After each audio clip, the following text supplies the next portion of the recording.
वहाँ से हमें टेक्नोलॉजी मिलेगी, वहाँ से हमें क्राफ्ट सीखने को मिलेगा, लेकिन इमोशन कहाँ से मिले? इमोशन तो बिहार से लेके जाना है ना। जब हमने एफटीआई का एग्ज़ाम दिया, सिलेक्शन हुआ, वहाँ इंटरव्यू दिया, तो उस साल पैसे की बहुत तंगी थी, तो उस साल एडमिशन नहीं लिया। तो एफटीआई में एडमिशन नहीं लिया और बहुत इन्फीरियरिटी लगता था ना, बिहार का आदमी, इंग्लिश नहीं आती है सही से। वहाँ गया तो वहाँ जेएनयू से, जेवियर से, एएमयू से, डीयू से लड़के आते हैं, ऐसा स्टाइलिश कपड़ों में, ऐसा करके। उस समय एक तो पैसे नहीं, खाने का गाल ऐसे पचका हुआ रहता था।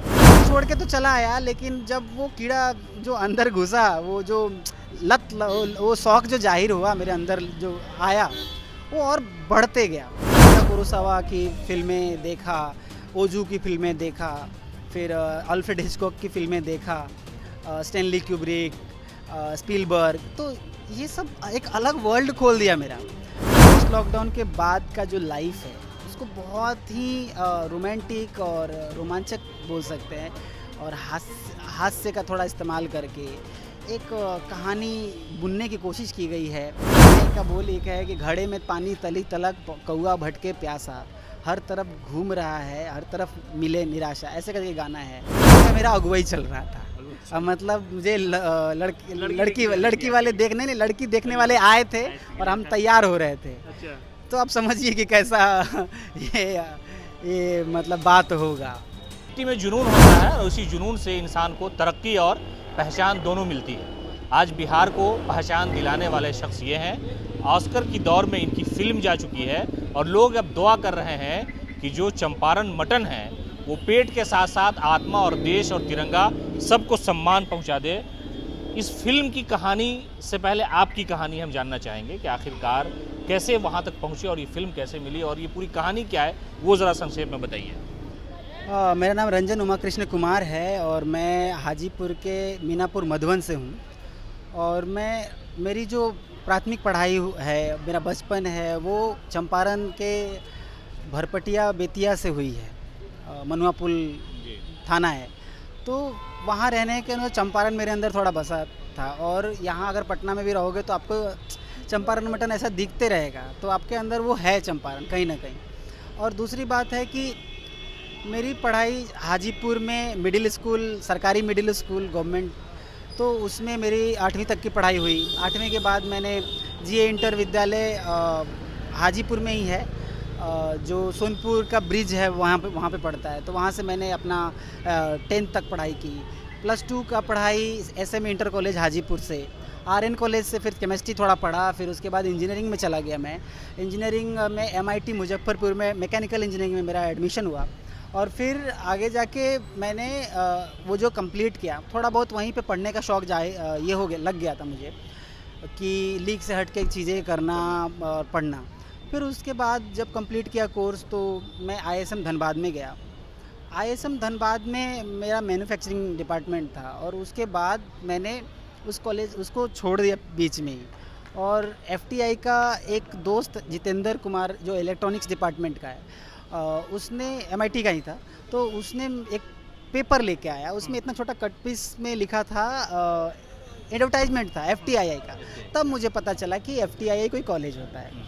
फिर हमने एफटीआई का एग्ज़ाम दिया, सिलेक्शन हुआ, वहाँ इंटरव्यू दिया, तो उस साल पैसे की बहुत तंगी थी, तो उस साल एडमिशन नहीं लिया। फिर वो जब छोड़ दिया कॉलेज, वो एफटीआई में एडमिशन नहीं लिया, और बहुत इन्फीरियरिटी लगता था ना, बिहार का आदमी, इंग्लिश नहीं आती है सही से। वहाँ गया तो वहाँ जेएनयू से, जेवियर से, एएमयू से, डीयू से लड़के आते हैं, ऐसा स्टाइलिश कपड़ों में, ऐसा करके। तो बहुत इन्फीरियरिटी कॉम्प्लेक्स हो गया। तो मैं उस समय एक तो पैसे नहीं, खाने का गाल ऐसे पचका हुआ रहता था, और वो चीज़ तो वो इंग्लिश उनको देखता था मैं, ऐसे किताब हाथ में लेके चल रहे हैं, बड़ी बड़ी दाढ़ी है, ऐसा झोला है। मैं बोला ये जगह मेरे लिए नहीं है। वो छोड़ के तो चला आया, लेकिन जब वो कीड़ा जो अंदर घुसा, वो जो वो शौक़ जो जाहिर हुआ मेरे अंदर जो आया, वो और बढ़ते गया। फिर मैंने यहाँ पे दशरथ मांझी कौशल विकास योजना में इंस्ट्रक्टर बना मैं। आनंदपुर दरभंगा में मेरा पोस्टिंग हुआ, और वहाँ पे काम करते करते फिर से पता चला कि एफटीआई ने फॉर्म निकाला है। आशुतोष करके मेरा दोस्त है, उसने बताया कि अभी एक दो साल वहाँ पे स्ट्राइक कुछ हो गया, तो 2017 में मैंने फिर से एडमिशन लिया और 5 साल की पढ़ाई, 2 साल कोविड में गया, फिर भी पढ़ाई तो चल ही रही थी। तो 5 साल की पढ़ाई की वहाँ से मैंने, और स्क्रीन प्ले राइटिंग और मतलब फ़िल्म राइटिंग को लेके बात करें तो बहुत मैंने पढ़ा वहाँ पे। मैं फणीश्वर नाथ रेणु को बहुत ज़्यादा फॉलो करता हूँ, प्रेमचंद को, और कहें विनोद कुमार शुक्ल को, निर्मल वर्मा को, और हरिशंकर परसाई को बात करें। एक कमलेश जी के का किताब है दक्षिण टोला, वो भी मैंने पढ़ा, बहुत अच्छी लगी मुझे। तो इस तरीके से मैं लोकल राइटर्स को ज़्यादा पढ़ा, चेकॉव को भी पढ़ा थोड़ा, फिर अकीरा कुरोसावा की फ़िल्में देखा, ओजू की फ़िल्में देखा, फिर अल्फ्रेड हिचकॉक की फ़िल्में देखा, स्टैनली क्यूब्रिक, स्पीलबर्ग। तो ये सब एक अलग वर्ल्ड खोल दिया मेरा। तो मुझे लगा कि भाई ये सिनेमा मेकिंग में कुछ अलग मज़ा है, कुछ अलग चीज़ है। फिर तारकोस्की की फ़िल्में देखा तो उस समय कुछ समझ नहीं आया, लेकिन फाइनल ईयर तक पहुँचते पहुँचते उसकी मतलब तब समझ में आने लगा, फिल्म मेकिंग अकील खुलने लगी। और अभी भी समझो तो अभी 50% ही पढ़ाई हुई है। अच्छा, तो ये तो आपकी संघर्ष है, जो एक जद्दोजहद जिसको कहा जाता है कि हम अपने आप को तलाश रहे हैं, इन चीज़ों में आपने तलाशा। और एक इमारत की जो तामीर होती, निर्माण होता है, वो चंपारण मीट तक कैसे पहुंच गया? देखिए, आप अपना कोई घर बना रहा है तो आप 3D प्रिंटिंग से बनाइए या फिर राजमिस्त्री लगा के बनाइए, बनाना तो घर है। तो हम कहीं भी सीख के आ जाएं, कहीं से भी कुछ भी कर ले, लेकिन देश की खुशबू जानी नहीं चाहिए।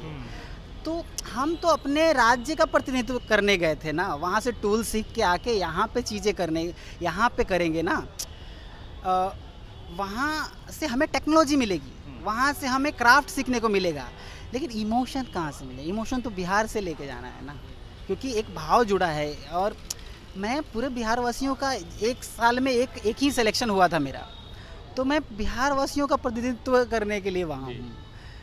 तो वहाँ सीख के वहाँ की केवल फिल्में नहीं बना के, मैं तो ऐसे बना तो पूरा विश्व का फिल्म सकूँगा, लेकिन पहले अपने बिहार को, अपने चंपारण को, अपने वैशाली को, अपने पटना को, वहाँ कुछ फिल्में बनाऊँ ना, वहाँ की बात कहूँ ना। क्योंकि देखिए फिल्म मेकिंग में क्या है, आपका अपब्रिंगिंग, आपने जो ऑब्जर्व किया है लाइफ में।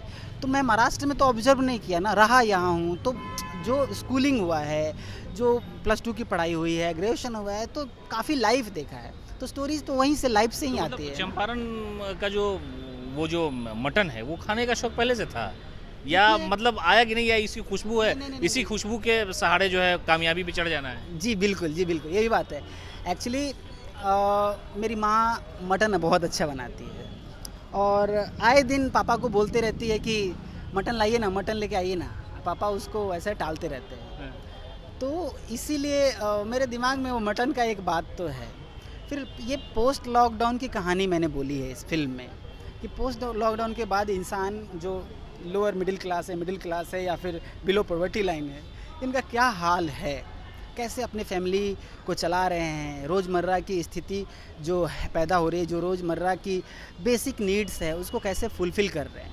तो ये कहानी में यही है कि पोस्ट लॉकडाउन के बाद का जो लाइफ है, उसको बहुत ही रोमांटिक और रोमांचक बोल सकते हैं, और हास्य का थोड़ा इस्तेमाल करके एक कहानी बुनने की कोशिश की गई है।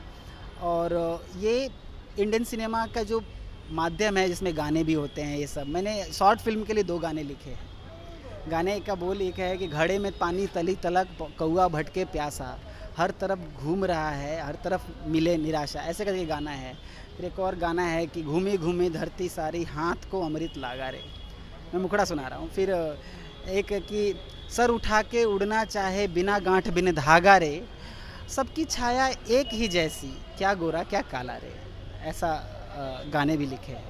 अच्छा, तो इसमें जो फिल्म की कहानी है वो लोगों को अपने संस्कृति से जोड़ती है, या सिर्फ एक खाने के तरीके से घूमते घूमते संघर्ष की तरफ ले जा करके, भाई जो मिडिल फैमिली की कहानी है, जो परेशानियां हैं, उस तरफ से जुड़ जाती है?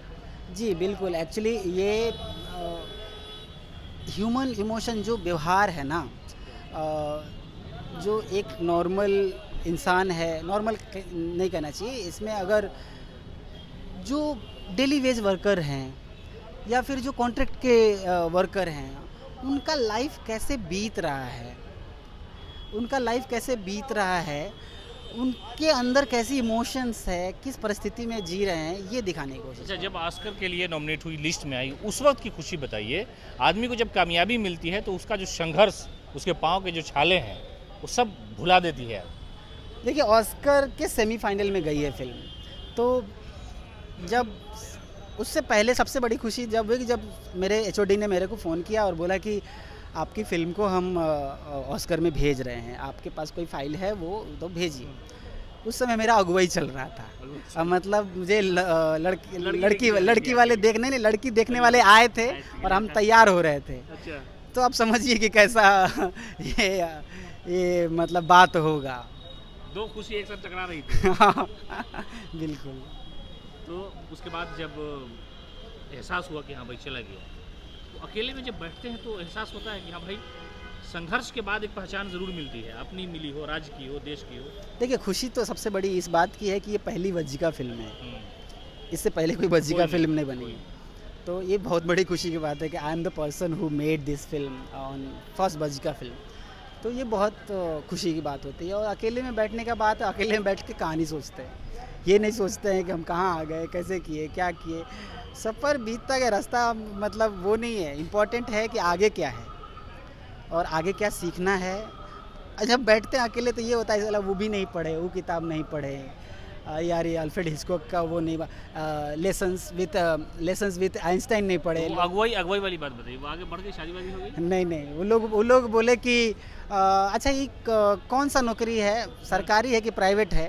अब डायरेक्टर का काम सरकारी है कि प्राइवेट है, मतलब सारा चीज़ बता दी है। FTI से है, मेरी फिल्म ऑस्कर गई है, ये सब बताने के बाद उसके बाद भी पूछा कि लड़का करता क्या है? लड़का करता, आप ये जॉब कौन सा है, सरकारी है कि प्राइवेट है? तो फिर बोले कि ये तो नहीं होगा हमसे।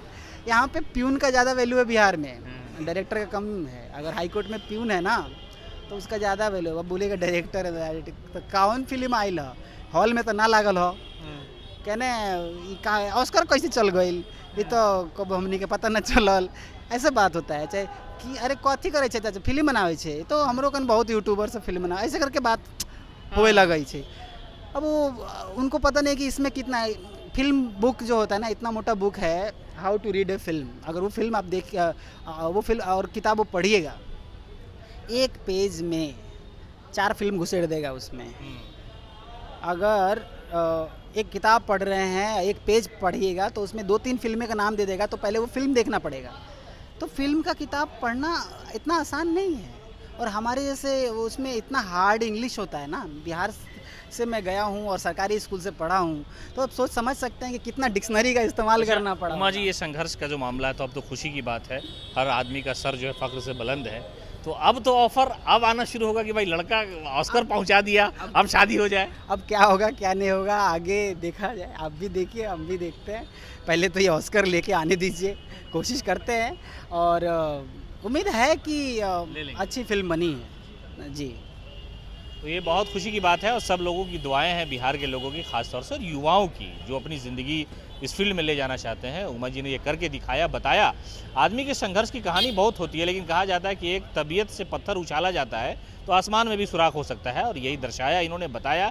IAS और IPS बहुत सारे आपने देखे होंगे। बिहार की अपनी एक पहचान है, लेकिन एक फ़िल्म जो बनी वो फिल्म ऑस्कर के सेमीफाइनल में है, और बिहार के लोग, भारत के लोग दुआ कर रहे हैं कि कम से कम ये ऑस्कर इस वक्त हमारे भारत में आ जाए और इनकी जो मेहनत है वो कामयाब हो जाए।